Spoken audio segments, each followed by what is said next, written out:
Welcome to Not Milk Never Milk. Subscribe if you're lactose intolerant. You start by deciding account type and goal. This shapes tax treatment and contribution limits. Open an IRA, Roth 401k rollover or brokerage account online. Use a reputable low-cost provider. Once done, fund the account with an initial deposit or set an automatic transfer. This enforces discipline and reduces timing risk.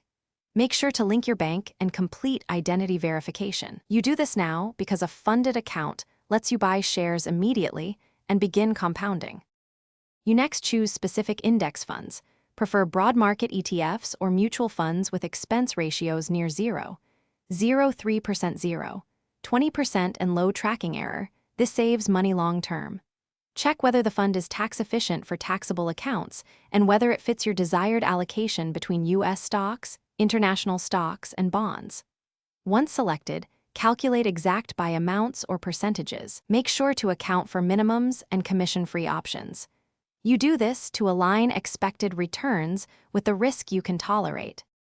You place the trades now, decide lump sum or dollar cost averaging and submit market or limit orders for chosen funds. Once purchased, enable dividend reinvestment and set recurring contributions to keep building wealth without active decisions. Make sure to enable automatic rebalancing or schedule quarterly checks to maintain target allocation. This controls drift and risk. If performance or goals change, adjust slowly. Troubleshooting tip.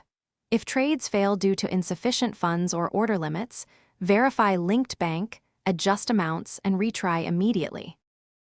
Thanks for watching. If this was helpful, leave a like and consider subscribing. See you next time.